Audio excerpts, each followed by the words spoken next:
بسم اللہ الرحمن الرحیم۔ منقول ہے کہ حضور سیدنا غوث اعظم کے زمانہ میں ایک مقرب کی ولایت سلب کر لی گئی۔ سب چھوٹے بڑے اس کو حقارت کی نگاہ سے دیکھنے لگے۔ اس نے 360 اولیاء اللہ سے التجا کی کہ وہ اس کے حق میں دعا فرمائیں، لیکن اس کا نام لوح محفوظ پر اشتیاق کی فہرست میں لکھ دیا گیا۔ ان اولیاء اللہ نے اس کو بتایا کہ تم کامیاب نہیں ہوں گے۔ اس کے چہرے کا رنگ سیاہ پڑ گیا۔ اس شخص نے حضور سیدنا غوث اعظم شیخ عبد القادر جیلانی کی خدمت میں حاضر ہو کر دعا کی درخواست کی۔ آپ نے فرمایا تم اللہ عز و جل کی بارگاہ میں مردود ہو گئے ہو، مگر میں تمہیں اللہ کے اذن میں مقبول بنا سکتا ہوں۔ پھر حضور سیدنا غوث اعظم نے اس کے لیے بارگاہ الہی میں دعا فرمائی تو غیب سے ندا آئی، کیا تمہیں معلوم ہے کہ تم سے پہلے بھی 360 اولیاء اللہ اس کے لیے سفارش کر چکے ہیں، لیکن اس کا نام لوح محفوظ پر اشتیاق کی فہرست میں لکھا جا چکا ہے۔ یا الہی تو مردود کو مقبول، مقبول کو مردود بنانے پر قادر ہے۔ اگر تیری منشا یہی ہے تو نے اس کو مقبول بنانے کے لیے مجھ سے دعا کیوں کروائی؟ غیبی ندا آئی، اے عبد القادر، اسے میں نے تمہارے سپرد کیا، تم اسے جو چاہے بنا دو۔ چنانچہ آپ کی دعا سے وہ پھر سے بارگاہ الہی میں مقبول ہو گیا۔ حضرت شیخ ابو صالح سے منقول ہے، حضرت شیخ ابو مدین مغربی نے مجھے حضور سیدنا غوث اعظم شیخ عبد القادر جیلانی کی خدمت میں بغداد فقر کی تعلیم کے لیے بھیجا۔ آپ نے مجھے 20 دن تک اپنے خلوت خانہ کے دروازہ پر بٹھائے رکھا اور 20 روز گزرنے کے بعد مجھے قبلہ رو ہونے کا حکم دیا گیا۔ جب میں قبلہ رو ہو گیا، آپ نے فرمایا اے ابو صالح اس طرف دیکھو۔ چنانچہ میں نے اس جانب دیکھا تو آپ نے فرمایا کیا دیکھ رہے ہو؟ میں نے عرض کیا بیت اللہ شریف میری نگاہوں کے سامنے ہے۔ آپ نے مجھے حکم دیا کہ اب مغرب کی سمت دیکھو۔ میں نے اپنا چہرہ مغرب کی جانب کیا تو آپ نے فرمایا کہ اب کیا دیکھ رہے ہو؟ میں نے عرض کیا کہ میں اپنے مرشد پاک حضرت ابو مدین کو دیکھ رہا ہوں۔ ایک مرتبہ سنان نامی عیسائی پادری نے حضور سیدنا غوث اعظم کی محفل میں حاضر ہو کر سلام عرض کیا۔ حاضرین کھڑے ہو کر بیان دیا کہ میں یمن کا رہنے والا ہوں، میں نے ارادہ کیا کہ میں اسلام قبول کروں گا۔ اسی دوران میرے دل میں خیال پیدا ہوا میں اس دور کی سب سے بہترین شخصیت کے دست مبارک پر کلمہ پڑھوں۔ اسی سوچ کے دوران مجھے نیند آ گئی۔ خواب میں مجھے حضور سیدنا عیسیٰ کی زیارت نصیب ہوئی۔ آپ علیہ السلام نے مجھ سے ارشاد فرمایا بغداد چلے جاؤ، شیخ عبد القادر کے دست حق پر اسلام قبول کرو، کیونکہ اس وقت وہ روئے زمین پر تمام لوگوں میں افضل اور اعلیٰ ہیں۔ حضرت شیخ عمر الحکیمانی سے منقول ہے، ایک مرتبہ حضور سیدنا غوث اعظم کی خدمت میں 13 لوگ دائرہ اسلام میں داخل ہونے کے لیے حاضر ہوئے۔ ان لوگوں نے بیان کیا کہ ہم عرب کے عیسائی ہیں اور ہم نے کلمہ پڑھنے کا ارادہ کر لیا ہے۔ ابھی یہ سوچ ہی رہے تھے کہ کس مرد کامل کے دست حق پر کلمہ پڑھیں گے۔ ہمیں ہاتف غیب سے آواز سنائی دی کہ بغداد جا کر شیخ عبد القادر جیلانی کے دست مبارک پر کلمہ پڑھو۔ حضرت شیخ زین الدین ابو الحسن علی بن ابی طاہر سے مروی ہے، فرماتے ہیں میں نے حضور سیدنا غوث اعظم سے علم حاصل کیا۔ اللہ عز و جل نے مجھے 1 سال میں اتنا علم دیا کہ دوسروں کو وہ علم 20 سال میں بھی نصیب نہ ہوا ہوگا۔ میں نے آپ سے مصر جانے کی اجازت طلب کی۔ آپ نے فرمایا تو دمشق پہنچ کر غازیوں کو مصر میں داخل ہونے کے لیے تیار پائے گا تاکہ اس پر قبضہ ہو جائے، مگر ان سے کہنا کہ وہ ہرگز کامیاب نہ ہوں گے، ہاں دوسری مرتبہ وہ کامیاب ہو جائیں گے۔ حضرت شیخ زین الدین فرماتے ہیں جب میں دمشق پہنچا میں نے وہی حال پایا جو آپ نے بیان فرمایا تھا۔ میں نے ان سے کہا تو وہیں نہ رکے۔ جب میں مصر پہنچا تو میں نے خلیفہ کو ان کو مقابلے کے لیے تیار پایا۔ میں نے خلیفہ سے کہا گھبراؤ نہیں، کامیاب ہو جاؤ گے۔ وہ فرماتے ہیں خلیفہ نے مجھے اپنا ندیم خاص مقرر فرمایا اور اپنے ہر راز سے مجھے واقفیت دے دی۔ پھر دوسری مرتبہ غازی آئے، انہوں نے مصر پر قبضہ کر لیا۔ مجھے حضور سیدنا غوث کے قول کے مطابق ہر ایک سے 1.5 لاکھ دینار ملے۔ مجھے مصر میں ہر خاص و عام میں مقبولیت حاصل ہوئی اور بے شمار لوگ میرے واعظ سے مستفید ہونے لگے۔ حضرت شیخ ابو الخیر سے منقول ہے، فرماتے ہیں میں شیخ ابو محمد حسن شیخ ابو قاسم شیخ ابو حفظ کی خدمت میں حاضر ہوئے۔ آپ نے فرمایا تم سب اپنی اپنی حاجات بیان کرو، میں انشاءاللہ تمہاری حاجات پوری کروں گا۔ شیخ ابو سعید نے کہا کہ میں ترک دنیا اختیار کرنا چاہتا ہوں۔ شیخ ابن قائد وانی نے کہا کہ مجھے مجاہدے کی قوت عطا کر دیجئے۔ شیخ بزاز نے کہا خوف الہی چاہتا ہوں۔ شیخ فارسی نے کہا اللہ کے ساتھ میرا ایک حال ہے جسے میں کھو بیٹھا ہوں، چاہتا ہوں میرا وہ حال لوٹ آئے۔ شیخ جمیل نے کہا میں حفظ کرنا چاہتا ہوں۔ شیخ عمر نے کہا میں علم کی زیادتی چاہتا ہوں۔ شیخ خلیل نے کہا میں چاہتا ہوں مجھے موت نہ آئے، یہاں تک کہ مجھے مقام قطبیت پر فائز کیا جائے۔ شیخ ابو البرکات نے کہا کہ میں محبت الہی میں استغراق چاہتا ہوں۔ شیخ ابو عبداللہ نے کہا کہ میں نائب وزیر بننا چاہتا ہوں۔ شیخ ابو مفتوح نے کہا کہ میں خلیفہ کے گھر کا استاد بننا چاہتا ہوں۔ حضرت شیخ ابو الخیر فرماتے ہیں حضور سیدنا غوث اعظم نے فرمایا انشاءاللہ تم سب کی حاجات جلد پوری ہوں گی۔ چنانچہ آپ کا قول پورا ہوا اور تمام لوگوں کی حاجات پوری ہوئیں ماں سوائے شیخ خلیل کے، کیونکہ حضرت شیخ خلیل نے قطبیت مانگی تھی جس کا وقت ابھی نہیں آیا تھا۔ حضرت ابو السعد عبداللہ سے مروی ہے کہ میری کنواری بیٹی فاطمہ گھر کی چھت پر چڑھی تو اسے کوئی چیز اٹھا کر لے گئی۔ اس وقت میری بیٹی کی عمر 16 برس تھی۔ میں حضور سیدنا غوث اعظم شیخ عبد القادر جیلانی کی خدمت میں حاضر ہوا اور سارا ماجرا ان کے گوش گزار کر دیا۔ آپ نے فرمایا تم آج رات کو کرخ کے ویرانے میں جاؤ اور تل خمس 5واں ٹیلا کے پاس جا کر بیٹھ جاؤ اور اپنے ارد گرد دائرہ کھینچ لو۔ دائرہ کھینچتے وقت بسم اللہ علی نیت عبد القادر کے الفاظ پڑھنا۔ جب رات بڑھے گی جنوں کے گروہ مختلف شکلوں میں تیرے نزدیک سے گزریں گے، تم انہیں دیکھ کر خوف زدہ مت ہونا۔ جب صبح ہو جائے گی تو جنوں کا بادشاہ ایک جماعت کے ہمراہ گزرے گا، وہ تجھ سے تیری حاجت پوچھے گا، تو اسے بتانا عبد القادر نے بھیجا ہے اور میری حاجت یہ ہے۔ ابو سعید فرماتے ہیں میں نے حکم کی تعمیل کی، آپ کے فرمان کے مطابق ڈراؤنی شکلوں والے لوگ گزرے مگر دائرہ کے نزدیک کوئی نہ آ سکا، یہاں تک کہ صبح جنوں کا بادشاہ گھوڑے پر سوار ہو کر آیا، اس کے ساتھ ایک کثیر جماعت بھی تھی۔ اس نے مجھ سے کہا میری حاجت پوچھی، میں نے اسے حضور سیدنا غوث اعظم کا پیغام پہنچاتے ہوئے کہا اور اپنی حاجت بیان کی۔ میری بات سن کر وہ بادشاہ گھوڑے سے اترا، زمین کو بوسہ دیتے ہوئے دائرہ کے کنارے بیٹھ گیا۔ بادشاہ کے بیٹھتے ہوئی جماعت بھی بیٹھ گئی۔ پھر بادشاہ نے اپنی جماعت کے کچھ لوگوں کو حکم دیا جاؤ جس نے یہ کام کیا ہے اسے میرے پاس لے کر آؤ۔ چنانچہ وہ لوگ ایک سرکش جن کو پکڑ لائے جس کے ساتھ میری بیٹی بھی تھی۔ جنوں کے بادشاہ سے کہا گیا کہ یہ ملک چین کے سرکش جنوں میں سے ہے۔ بادشاہ نے اس جن کو مخاطب کرتے ہوئے کہا کہ تمہیں قطب وقت کے قدموں کے نیچے سے لڑکی اٹھانے کی جرت کیوں کر پیش ہوئی؟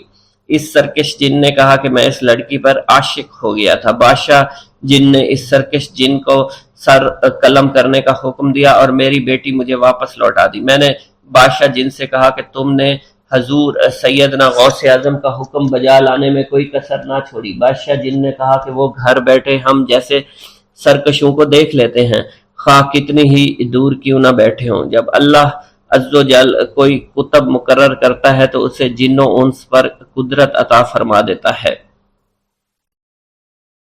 تفریح الخاطر میں منقول ہے حضور سیدنا غوث اعظم کے وصال کے بعد ایک شخص جو کہ عرصہ دراز سے مرشد کامل کی تلاش میں تھا اور وہ آپ کا شورا سننے کے بعد آپ کی خدمت میں بغداد شریف پہنچا۔ جب اس شخص کو معلوم ہوا کہ آپ وصال فرما گئے ہیں تو وہ آپ کی قبر مبارک پر حاضر ہوا اور آداب زیارت بجا لایا۔ آپ اپنی قبر مبارک سے باہر تشریف لائے، اس کا ہاتھ پکڑ کر اسے سلسلہ عالیہ قادریہ میں بیعت فرما دیا اور اس کی جانب خصوصی توجہ فرمائی۔ حضرت ابو بکر ارکیمی فرماتے ہیں میں ابتدائی عمر میں شتر بانی کا کام کیا کرتا تھا۔ ایک مرتبہ مجھے ایک شخص کے ساتھ حج کرنے کا اتفاق ہوا۔ اس شخص کو یہ خطرہ لاحق ہوا کہ وہ عنقریب مر جائے گا۔ اس نے مجھے ایک چادر اور 10 دینار دیے اور فرمایا یہ میری امانت، تم بغداد شریف واپس جا کر حضور سیدنا غوث اعظم شیخ عبد القادر جیلانی رحمۃ اللہ علیہ کی خدمت میں پیش کر دینا۔ حضرت ابو بکر الکیمی فرماتے ہیں کہ میں اس وصیت کے کچھ دنوں بعد اس شخص کا انتقال ہو گیا۔ میں جب بغداد شریف تشریف لایا تو لالچ میں پھنس گیا، میرے دل میں خیال آیا ان چیزوں کے متعلق کسی کو کچھ علم نہیں ہے، چنانچہ میں نے وہ چادر اور 10 دینار اپنے پاس رکھ لیے۔ ایک دن میں بازار سے گزر رہا تھا، میری ملاقات حضور سیدنا غوث اعظم سے ہوئی۔ میں نے آپ کو سلام کیا، آپ نے میرا ہاتھ پکڑ کر فرمایا، تم نے 10 دیناروں کے لیے بھی اللہ کا خوف نہیں کیا، میری امانت اپنے پاس رکھ لی اور میرے پاس اپنی آمد و رفت بھی ختم کر لی۔ حضرت ابو بکر ارقیمی فرماتے ہیں کہ حضور سیدنا غوث اعظم کی بات سن کر مجھ پر غشی طاری ہو گئی، اور جب مجھے ہوش آیا میں نے وہ چادر اور 10 دینار لا کر آپ کی خدمت میں پیش کیے اور معافی کا خواستگار ہوا۔ واللہ عالم۔ بسم اللہ الرحمن الرحیم۔ حضور سیدنا غوث العظم حضرت سیدنا عبد القادر جیلانی رحمۃ اللہ علیہ فرماتے ہیں کہ احوال کے مشاہدہ اور کشف کے وقت اولیاء اللہ پر افعال خداوندی میں سے ایسی ایسی چیزوں کا ظہور ہوتا ہے جو عقلوں کو سلب کر لیتی ہے اور عادات و رسوم کو بکھیر دیتی ہے۔ حضور سیدنا غوث اعظم فرماتے ہیں کہ افعال خداوندی 2 اقسام میں منقسم ہیں، نمبر 1 جلال، نمبر 2 جمال۔ اللہ رب العزت اولیاء اللہ کے قلوب پر اپنی دونوں صفات کے ساتھ تجلی فرماتا ہے، جلال اس کا قہر ہے اور جمال اس کی رحمت ہے۔ مشاہدہ اور کشف کے بعد اولیاء اللہ دور سے دیکھتے اور سنتے ہیں، انبیاء کرام کی ارواح کی زیارت نصیب ہوتی ہے، ملائکہ اور انبیاء سے کلام کی سعادت حاصل ہوتی ہے، اور یہ سب امور عقل اور عادات و رسوم کے خلاف ہیں۔ جس وقت اللہ کی تجلی قلوب پر ظاہر ہوتی ہے تو اس وقت قلوب میں سرور طاری ہو جاتا ہے۔ اللہ عز و جل ان کے ساتھ بہترین کلام فرماتا ہے، ان کو مختلف انواع و منازل کی بشارت دیتا ہے، اور انہیں وہ منازل نصیب ہوتی ہیں کیونکہ ابتدا سے ہی قلم نے ان چیزوں کو ان کے حق میں لکھ دیا ہے۔ اولیاء اللہ کے لیے عظمت اور جلال خوف کر دینے والا ڈر ہے اور قلب پر ایسا غلبہ لاتا ہے جس کا اثر بدن کے اعضاء پر بھی ظاہر ہوتا ہے۔ حضور نبی کریم صلی اللہ علیہ وسلم سے مروی ہے، خوف شدید کے باعث نماز کے دوران میں آپ کے سینہ مبارک سے ہانڈی کے ابلنے جیسی آواز سنی جاتی تھی، کیونکہ نماز میں آپ کو اللہ عز و جل کا جلال نظر آتا تھا اور آپ پر عظمت الہیہ کا انکشاف ہوتا تھا۔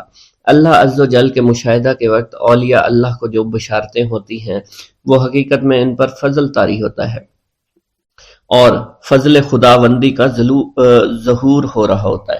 جب تک سالک اپنی ہستی میں فانی نہیں ہوتا، ذات حق کے ساتھ باقی نہیں ہو سکتا۔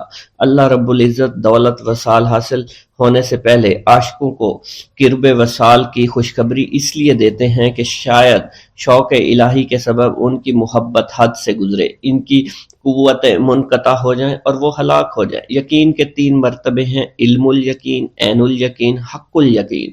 علم الیقین کے مرتبہ پر فائز ہونے پر سالک کو اس راز کا علم ہو جاتا ہے کہ محبوب حقیقی عالم کی صورت میں جلوہ نما ہے، اور حضور نبی کریم صلی اللہ علیہ وآلہ وسلم اس شاہد لم یزلی کے لیے مرت نامہ ہے۔ پھر جب سالک ترقی کی منازل طے کرتا ہے تو وہ عین الیقین کے مرتبہ پر فائز ہو جاتا ہے، جس سے مراد یہ ہے کہ محبوب حقیقی حضور نبی کریم کی زیارت سے مشرف ہونے لگتا ہے اور اس کا یقین وحدت الوجود پر پختہ ہو جاتا ہے، اور پھر اسے بیداری میں بھی حضور نبی کریم کی حضوری کی سعادت نصیب ہوتی ہے۔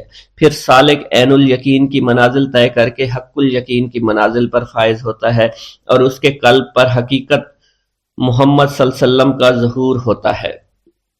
حضور سیدنا غوث اعظم حضرت سیدنا عبد القادر جیلانی رحمۃ اللہ علیہ فرماتے ہیں، اے سالک، تیرا حقیقی مقصد صرف اللہ ہے، یعنی تو اس جہان فانی میں صرف معرفت الہی کا شکار کھیلنے کے لیے آیا ہے، کیونکہ ارشاد باری تعالیٰ ہے پس اللہ کی طرف دوڑو۔ سالک کے لیے اس کا مقصود نہ آخرت ہے نہ دنیا، بلکہ اس کا مقصود صرف اور صرف اللہ عز و جل ہے اور نفس ہے، یعنی سالک اور اللہ کے درمیان حجاب نفس ہے۔ نفس سے مراد نفسانی خواہش ہیں، اور جب انسان اللہ عز و جل اور حضور نبی کریم کی اطاعت چھوڑ کر دنیاوی لذات شہوات میں مشغول ہو جاتا ہے تو اللہ عز و جل اس سے دور ہو جاتے ہیں۔ انسان دو چیزوں کا مجموعہ ہے، بدن اور روح۔ اگر نفس کو غذا دی جائے تو بدن موٹا ہو جاتا ہے اور روح لاغر ہو جاتی ہے۔ اگر روح کو غذا دی جائے اور نفس کے ساتھ مجاہدہ کیا جائے تو اس سے روح موٹی تازی ہو جاتی ہے اور جسم لاغر ہو جاتا ہے۔ ارشاد باری تعالیٰ ہے، میں نے جن و انس کو اپنی عبادت کے لیے پیدا کیا ہے تاکہ وہ مجھے پہچانے۔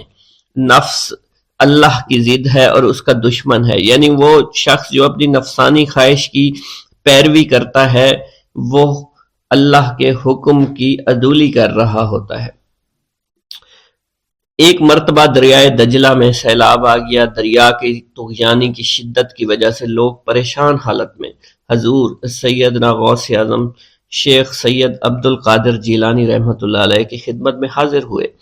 آپ نے اپنا عصائے مبارک پکڑا ہوا تھا اور دریائے دجلہ کے کنارے پہنچ کر عصائے مبارک کو زمین میں گاڑ دیا اور فرمایا، اے دریا بس رک جا۔ آپ کا فرمانا تھا کہ دریا کی طغیانی کم ہو گئی۔ حضرت شیخ عبد الجبائی سے منقول ہے، میری ملاقات ہمدان میں ایک شخص طریف سے ہوئی۔ یہ شخص دمشق کا رہائشی تھا۔ اس نے مجھے بتایا دوران سفر میری ملاقات بشر المفرزی سے ہوئی جو 14 اونٹوں پر شکر لادے ہوئے تھے۔ انہوں نے مجھے بتایا کہ دوران سفر میرا گزر ایک جنگل سے ہوا۔ رات کا وقت تھا، میرے پاس 4 اونٹ اس جنگل میں گم ہو گئے۔ میں نے ان کو بہت تلاش کیا لیکن کامیاب نہ ہوا، یہاں تک کہ صبح ہو گئی۔ میں نے پریشانی کے عالم میں حضور سیدنا غوث الاعظم حضرت سیدنا عبد القادر جیلانی کو پکارا، کیونکہ آپ نے دوران واز ایک مرتبہ فرمایا تھا کہ جب بھی کوئی مشکل درپیش ہو تو مجھے پکارو۔ چنانچہ میں آپ کو پکارنے لگا۔ اس دوران مجھے ایک ٹیلے پر ایک شخص دکھائی دیا جس نے سفید لباس زیب تن کر رکھا تھا۔ اس شخص نے مجھے ہاتھ سے ایک جانب اشارہ کیا۔ جب میں ٹیلے کے نزدیک پہنچا تو وہ شخص غائب ہو چکا تھا۔ جب میں نے اس شخص کی بتائی ہوئی سمت میں نظر دوڑائی تو مجھے اپنے 4 اونٹ ماں سامان کے نظر آ گئے جنہیں میں ہانک کر لے آیا۔ گرا ہے بلاؤں میں بندہ تمہارا، مدد کے لیے آؤ یا غوث اعظم۔ مریدوں کو خطرہ نہیں بحر غم سے کہ بیڑے کے ہیں ناخدا غوث اعظم۔ حضور سیدنا غوث اعظم شیخ عبد القادر جیلانی کی ایک عورت مرید تھی جس پر ایک فاسق بدبخت عاشق ہو گیا۔ ایک دن وہ عورت رفع حاجت کے لیے نزدیک پہاڑ کے غار میں گئی تو اس فاسق بدبخت کو خبر ہو گئی۔ اس بدبخت نے غار میں جا کر عورت کو پکڑ لیا اور عزت لوٹنے کی کوشش کرنے لگا۔ اس عورت نے بآواز بلند شیخ عبد القادر جیلانی کو مدد کے لیے پکارا۔ آپ اس وقت مدرسہ میں وضو فرما رہے تھے۔ آپ نے اپنی کھڑاؤں کو اس غار کی سمت میں پھینکا۔ وہ کھڑائیں اس فاسق کے سر پر لگنا شروع ہو گئیں جس سے وہ بدبخت ہلاک ہو گیا۔ وہ عورت آپ کی کھڑائیں لے کر آپ کی خدمت میں حاضر ہوئی اور حاضرین محفل کے سامنے سارا ماجرا بیان کر دیا۔ ایک گاؤں کے بارے میں کہا جاتا تھا کہ جہاں قدرت کی بے پناہ نعمتیں تھیں، اللہ پاک نے وہاں کے لوگوں کو مالا مال کیا ہوا تھا۔ ایسی نعمتیں کہ جن نعمتوں کو دیکھ کر انسان اکثر مغرور ہو جایا کرتے ہیں، مگر وہاں پر کچھ مسلمان تھے اور سب سے بڑی اور بری بات یہ تھی کہ وہاں کے تمام لوگ کافر تھے۔ وہ کفار اپنی دولت پر بہت فخر کیا کرتے تھے کیونکہ ان میں ہر ایک انسان بہت دولت مند تھا۔ ہر ایک کے پاس بے بہا پیسے تھے، کسی کو پیسوں کی کمی نہیں تھی۔ وہاں کے سردار کی ایک اکلوتی بیٹی تھی جس کو سردار بے پناہ پیار کرتا تھا۔ اس سردار کی بیٹی بے پناہ مغرور، ظالم، گھمنڈی تھی۔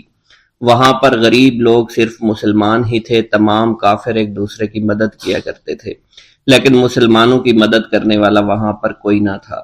وہاں پر انہیں کوئی دیکھنے والا نہ تھا۔ سردار کی بیٹی کو کالے جادو میں خوب مہارت حاصل تھی اور وہ جادو کی وجہ سے وہاں پر رہنے والے غریبوں پر بہت ظلم کیا کرتی تھی۔ تمام مسلمان اس سے بے حد پریشان تھے اور وہ لوگوں کو غلام بناتی اور مزدور بناتی تھی۔ اگر ان میں کوئی اس کی بات نہ مانتا تو اس کو قیدی بنا کر اپنے اشاروں پر نچایا کرتی تھی۔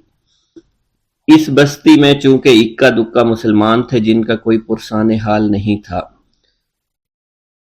کوئی بھی ان کو بچانے والا نہیں تھا۔ جب وہ سردار کی بیٹی کے ظلم حد سے بڑھ گئے تو مسلمانوں میں سے ایک بوڑھے شخص نے اللہ کے حضور گڑ گڑا کر دعائیں کی، اے اللہ ہمارے چند نسلیں جو یہاں پر بچی ہوئی ہیں ان نسلوں کو تو بچا لے۔ یہ سردار کی بیٹی جس نے ہمارا جینا دشوار کر رکھا ہے، یہاں کوئی بھی انسان ہمارا حال نہیں پوچھتا، اور نہ ہی ہمارے پاس مال و دولت ہے، اور نہ ہی ہمارے پاس جسمانی طاقت بچی ہے۔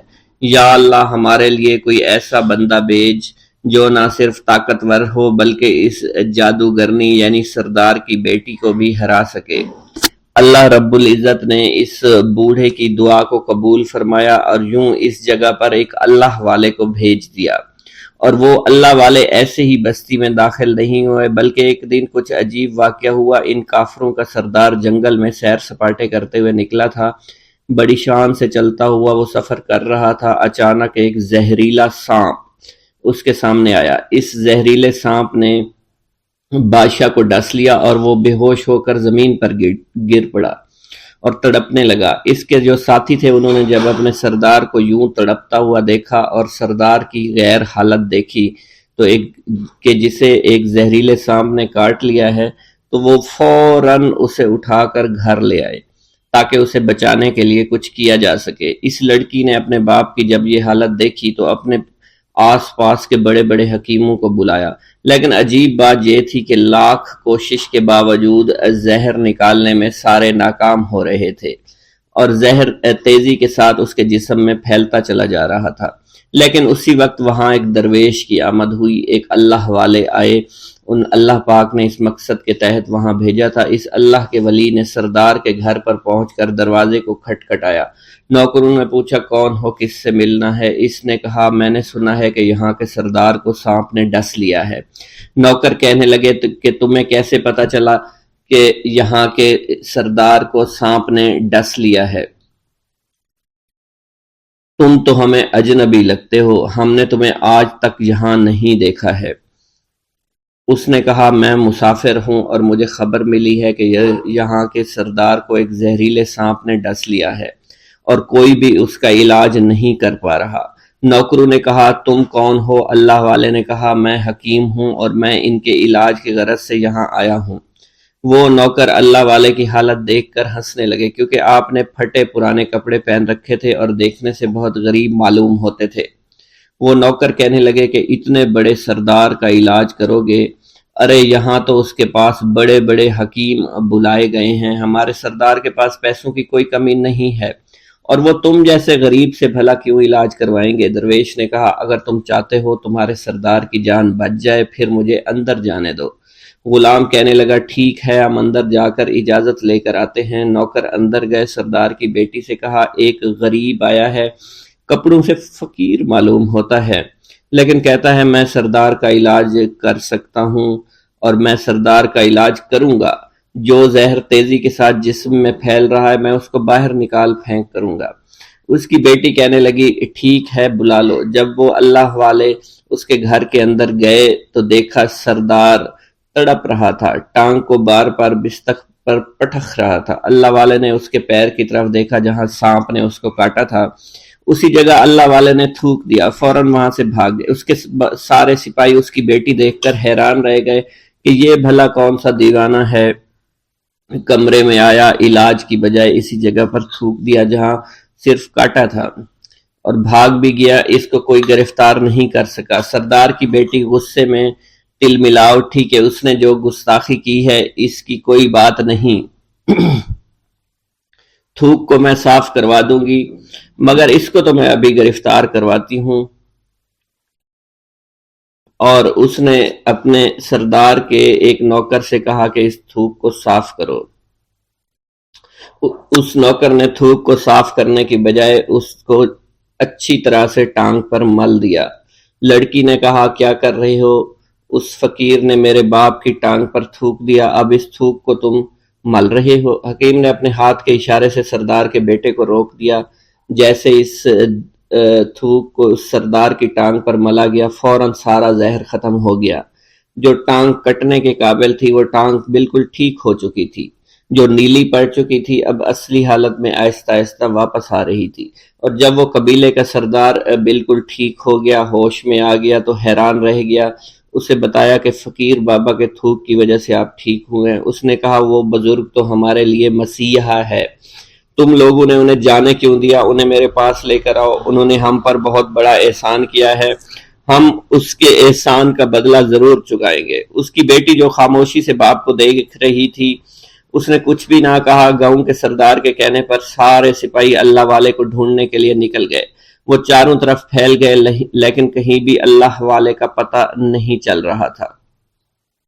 پھر جب سپاہی تلاش کرتے کرتے جنگل میں داخل ہوئے، وہاں ایک درخت کے نیچے ایک آدمی کو عبادت کرتے ہوئے دیکھا۔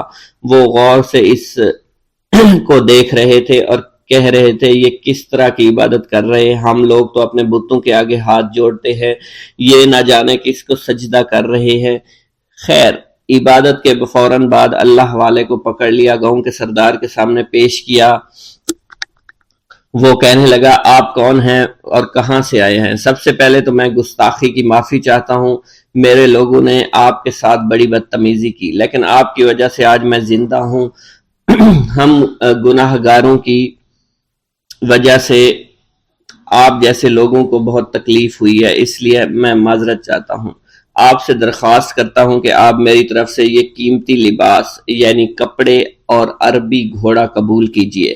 اللہ والوں نے اس کی طرف مسکرا کر دیکھا اور کہا یہ گھوڑا، یہ لباس بہت قیمتی ہے، مگر یہ لباس پہن کر اس گھوڑے کے لیے گھاس کاٹوں گا تو کیا اچھا لگوں گا؟ سردار نے کہا فکر نہ کریں، گھوڑے کے ساتھ ساتھ ہم آپ کو نوکر بھی دیں گے۔ اللہ والے نے کہا کہ اتنی مال و دولت اور نوکروں کے ساتھ میں اکیلا رہوں گا؟ گاؤں کا سردار بولا حضور آپ کی یہ بات سن کر میں سوچ میں گم ہو گیا ہوں، لیکن یہ میری بیٹی آپ کے سامنے حاضر ہے۔ بیٹی حیرت سے اپنے باپ کو دیکھ رہی تھی کہ میرا باپ اب کیا کہنے والا ہے۔ سردار نے کہا میری بیٹی جسے آپ نے دیکھ لیا ہے، اس کی شادی میں آپ سے کر دوں گا، مگر ایک شرط ہے کہ آپ کو اپنے مذہب کو چھوڑنا پڑے گا۔ میرے سپاہیوں نے آپ کو عبادت کرتے ہوئے دیکھا ہے، جہاں تک ہمارے معمولات ہیں ہم بتوں کے آگے سجدہ کرتے ہیں اور ان کی عبادت کرتے ہیں، اور آپ جس کے آگے سجدہ کرتے ہیں وہ اللہ ہے، یعنی آپ مسلمان ہیں، اس لیے آپ کو اپنا مذہب چھوڑنا پڑے گا۔ کیا آپ ایسا کر سکتے ہیں؟ اللہ والے نے کہا کہ مجھے ایک بات بتائیے، آپ سب کچھ دیکھ رہے ہیں، آپ نے مجھے یہ بھی دعا دی کہ میری اولادیں ہوں اور آپ کی نسل آپ کی بیٹی سے چلے گی۔ مجھے ایک بات بتائیں، اگر ان بچوں میں سے کسی بچے کو خدا نہ خواستہ کچھ ہو گیا تو کس کو رونا پڑے گا؟ سردار نے جواب دیا اگر خدا نہ خواستہ کچھ ایسا ہوا تو رونا مجھ کو ہی پڑے گا۔ اللہ والا نے مسکرا کر کہا اگر یہ سارا مال لے کر مجھے رونا ہی پڑا تو آپ اپنا گھوڑا، اپنی دولت، اپنی بیٹی، ہر چیز اپنے پاس رکھ لو۔ میں خوش ہوں، میں مسلمان ہوں، میں ٹھیک ہوں۔ اگر یہ تمام چیزیں لے کر مجھے اپنا محلہ چھوڑنا پڑے تو میں اپنی جان دے کر بھی اپنے مذہب کو نہیں چھوڑوں گا۔ جس طرح آپ نے مجھے نوازا ہے، میں اسی رب کے دین کو چھوڑ کر چلا جاؤں گا۔ صرف چند پیسوں کی خاطر میں ہر دن پیسہ نہیں کر سکتا، اور اپنی درویشی میں بہت خوش ہوں۔ اللہ نے مجھے جس مقصد کے لیے بھیجا تھا وہ میرا مقصد پورا ہو جائے گا۔ گاؤں کے سردار نے پوچھا یہ کہہ کر وہ اللہ والے جانے لگے تو سردار نے درویش کو رک جانے کا کہا اور کہنے لگے میں نے مال دے کر تمہیں آزمایا اور تمہیں پرکھا، لیکن تم اپنے مذہب کو چھوڑنے پر راضی نہیں ہو۔ اگر تم یہی سب کرنے آئے تھے تمہیں اس بات کا ڈر نہیں؟ کیا تم نہیں جانتے ہم کتنے طاقتور ہیں اور میری بیٹی اپنے عمل میں اتنی ماہر ہے کہ تمہیں یہاں کھڑے کھڑے ابھی جنگلی جانور بنا سکتی ہے۔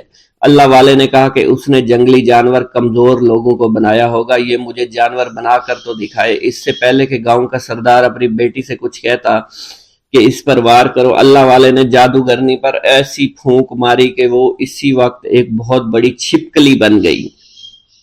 وہ کچھ بھی نہیں کر پا رہی تھی، وہ چھپکلی اتنی بڑی تھی کہ وہاں پر جتنے بھی انسان کھڑے تھے ان سب میں سب سے زیادہ اونچا اس کا قد تھا۔ وہ چھپکلی اللہ والے کے پاس آئی، اپنا زہر اس پر اگلنا چاہتی تھی کہ اسی وقت اس نے اس کے منہ پر تھوک دیا۔ تھوکنے کی دیر تھی، وہ چھپکلی جلنے لگی اور جس سے گرمی کی وجہ سے اس کا چہرہ پگھل رہا تھا، اس کا چہرہ جل کر کالا ہو چکا تھا۔ وہ مرنے والی تھی کہ سردار دوڑتا ہوا قدموں میں آ کر گر پڑا اور معافی مانگنے لگا اور کہنے لگا حضور اس گستاخی کے لیے میں معذرت خواہ ہوں، آپ مجھے معاف کر دو، میں نے سچ میں آپ کو بہت کمزور سمجھا تھا۔ آپ کو آپ کا مذہب سے ہٹانا چاہا تھا۔ اگر میری بیٹی ٹھیک ہو جائے تو میں سچ کہتا ہوں یہاں پر جتنے لوگ ہیں ہم پوری کی پوری بستی مسلمان ہو جائیں گے۔ اللہ والے نے کہا کہ ہم تمہیں اپنے دین میں شامل کرنے کے لیے یہ سب نہیں کر رہے، بلکہ تم لوگ مسلمان بھائیوں پر جو ظلم کرتے ہو وہ ظلم کو ختم کرنے کے لیے ہم یہاں آئے ہیں۔ ہمارے دین میں جبر اور ظلم نہیں۔ اگر تمہارے بیٹی سے انسان بن کر سدھر جاتی ہے تو اس کو اس کی اصلی حالت میں لانے کے لیے میں خود کو اللہ کی بارگاہ میں پیش کروں گا اور دعا کروں گا۔ سردار کہنے لگا کہ ہاں میری بیٹی اصلی حالت میں اگر آ جائے تو پھر ہم کسی پر ظلم و ستم نہیں کریں گے، اور میں دل سے اپنی بیٹی کے لیے معافی چاہتا ہوں۔ آج سے یہ کوئی بھی جادو ٹونا اور مسلمانوں کو تنگ نہیں کرے گی، اور نہ ہی کسی مسلمان پر یہ ظلم اور جبر کرے گی۔ بس آپ اسے دوبارہ سے انسان بنا دے۔ اللہ والا نے چھپکلی پر دوبارہ سے پھونک ماری تو پھر سے انسان بن گئی، اور اللہ والے کے قدموں سے وہ لپٹ گئی، کہنے لگی مجھے معاف کر دیجئے، مجھے معاف کر دیجئے، میں نے اپنے آپ کو بہت طاقتور سمجھا۔ اس لڑکی کا آدھا چہرہ جل چکا تھا اور کالا ہو چکا تھا۔ وہ کہنے لگی کہ آج اپنے باپ کے ساتھ میں آپ کے دست مبارک پر مسلمان ہونا چاہتی ہوں۔ میں وعدہ کرتی ہوں کہ آج سے اس بستی پر کوئی بھی کافر کسی مسلمان کے ساتھ بدتمیزی نہیں کرے گا، زیادتی نہیں کرے گا، ظلم اور جبر نہیں کرے گا، بلکہ ہم سب یہاں مل جل کر رہیں گے اور بھائی چارے کے ساتھ رہیں گے۔ ہم سب مسلمان ہو جائیں گے، اور پھر یوں اللہ والے کے ہاتھوں پوری بستی کا سردار اور اس کی بیٹی نے اسلام قبول کر لیا، اور سردار نے اللہ والے سے اپنی بیٹی کا نکاح کر دیا، اور پھر اس بستی میں ہمیشہ کے لیے امن و امان قائم ہو گیا۔ دریائے دجلہ پر مصلی بچھانا۔ حضرت سہیل بن عبداللہ فرماتے ہیں ایک مرتبہ حضور سیدنا غوث اعظم شیخ عبد القادر جیلانی رحمۃ اللہ علیہ عرصہ دراز تک اہل عراق کی نظروں سے اوجھل رہے۔ لوگوں نے آپ کی تلاش شروع کی تو معلوم ہوا کہ آپ کو دریائے دجلہ کی جانب جاتے ہوئے دیکھا گیا ہے۔ جب آپ کو تلاش کرتے ہوئے لوگ دریائے دجلہ کے کنارے پہنچے تو دیکھا آپ پانی پر چلتے ہوئے آ رہے ہیں۔ اسی دوران مچھلیاں بکثرت آپ کی خدمت میں حاضر ہو کر سلام عرض کر رہی ہیں۔ اسی دوران نماز ظہر کا وقت ہو گیا اور ایک سبز رنگ کا سونے و چاندی سے مزین مصلی نظر آیا جو کہ تخت سلیمانی کی مانند تھا، اور وہ مصلی دریائے دجلہ کے اوپر معلق ہو گیا۔ جب وہ مصلی بچھ گیا تو بہت سے لوگ آئے اور اس مصلی کے برابر کھڑے ہو گئے۔ ان لوگوں کے چہروں سے بہادری اور شجاعت جھلک رہی تھی۔ سب لوگ جو آپ کی تلاش میں آئے تھے ان کی زبانیں گنگ ہو چکی تھی، ان کی آنکھوں سے آنسو جاری تھے۔ ایک پروقار شخصیت نے آگے بڑھ کر تکبیر پڑھی اور آپ نے نماز کی امامت فرمائی۔ ملک شام میں ایک ابدال کا وصال ہو گیا۔ حضور سیدنا غوث اعظم سرزمین عراق سے فوری روحانی طور پر وہاں تشریف لے گئے۔ اس ابدال کا جنازہ میں حضرت خضر علیہ السلام اور دیگر ابدال بھی تشریف لائے۔ نماز جنازہ کی ادائیگی کے بعد آپ نے حضرت خضر سے کہا کہ قسطنطنیہ میں فلاں کافر کو یہاں لاؤ۔ حضرت خضر علیہ السلام نے اس کو کافر کو فوراً پیش کر دیا۔ آپ نے اس کافر کو کلمہ پڑھا کر مسلمان کیا اور اس کی مونچھوں کو پست کروا دیا۔ آپ نے اپنی ایک ہی نظر سے اس کافر کو ابدال کے مقام پر فائز فرما دیا۔ آپ نے تمام ابدالوں کو مخاطب کرتے ہوئے فرمایا کہ میں اسے وصال پانے والے ابدال کے مقام پر تعینات کرتا ہوں، جس پر تمام ابدالوں نے اپنے سر تسلیم خم کر دیے۔ حضور سیدنا غوث اعظم شیخ عبد القادر جیلانی کو ایک مرتبہ رمضان المبارک کے دوران 70 مختلف لوگوں نے افطاری کی دعوت دی۔ آپ نے ہر ایک کی دعوت کو قبول فرما لیا۔ دعوت دینے والے افراد کو ایک دوسرے کی دعوت کا علم بالکل بھی نہیں تھا۔ آپ مقررہ وقت پر ان سب کے گھروں میں تشریف لے گئے اور ان کے ساتھ افطاری فرمائی۔ اسی دوران آپ نے اپنے آستانہ پر بھی افطاری فرمائی۔ صبح جب ہر شخص اپنی اس سعادت کی گفتگو کر رہا تھا تو انہیں معلوم ہوا کہ آپ نے ہر گھر میں افطاری کی ہے۔ اسی دوران خدام آستانہ عالیہ پر بھی آ گئے اور کہنے لگے آپ نے حسب معمول آستانہ عالیہ پر بھی کل ہی افطاری فرمائی تھی۔ جب آپ کی خدمت میں اس بات کو بیان کیا گیا تو آپ نے فرمایا کہ تمام لوگ اپنے قول میں سچے ہیں اور میں نے ہر ایک کی دعوت کو قبول کیا اور ہر ایک کے گھر کے ساتھ افطاری فرمائی۔ منقول ہے خلیفہ وقت نے جب ابو یحییٰ بن سعید جو کہ ابن المزاحم ظالم کے نام سے مشہور تھا کو قاضی کے عہدے پر تعینات کیا۔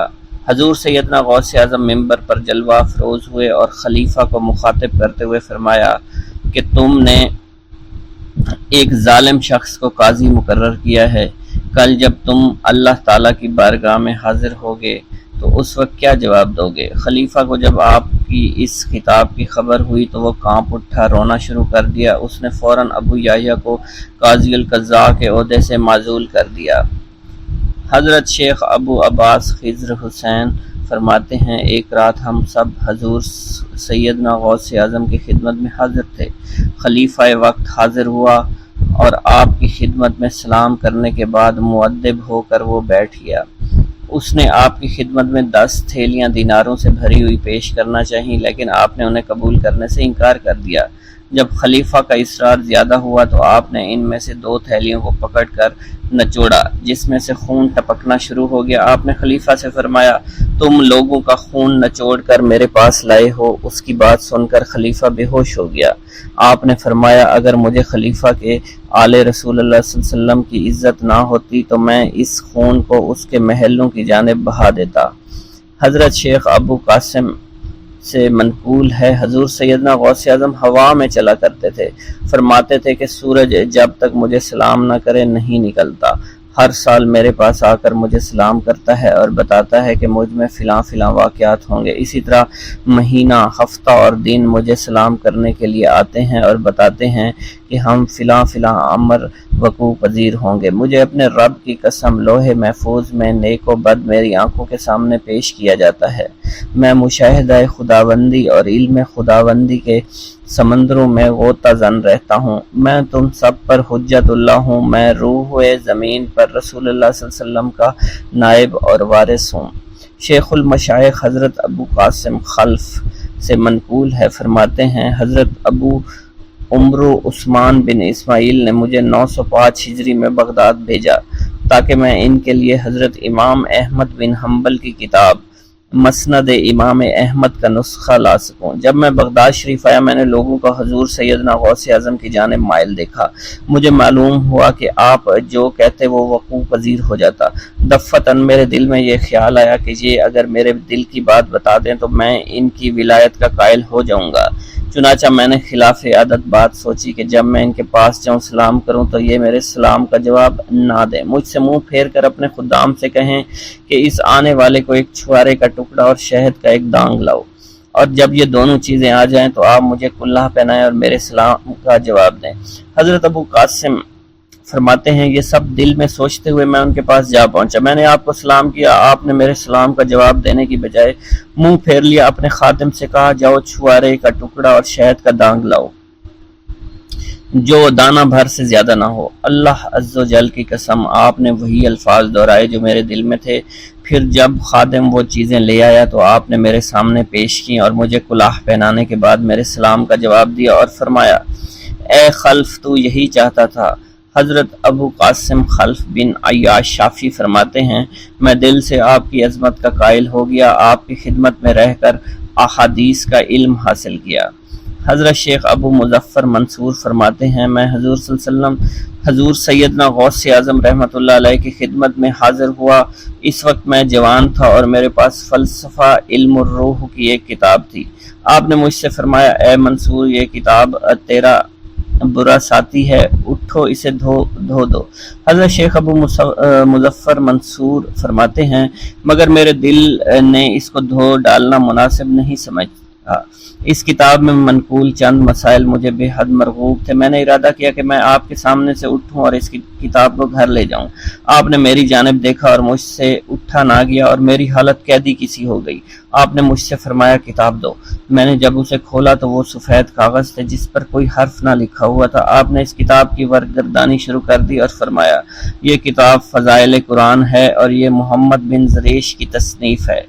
حضرت شیخ ابو مظفر منصور فرماتے ہیں پھر آپ نے وہ کتاب مجھے واپس فرما دی۔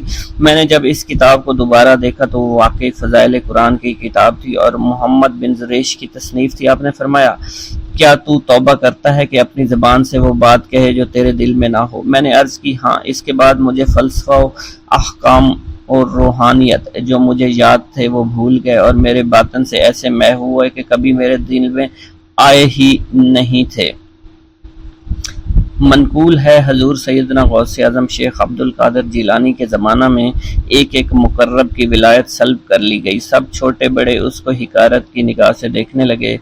اس نے 360 اولیاء اللہ سے التجا کی کہ وہ اس کے حق میں دعا فرمائیں، لیکن اس کا نام لوح محفوظ پر اشتیاق کی فہرست میں لکھ دیا گیا تھا۔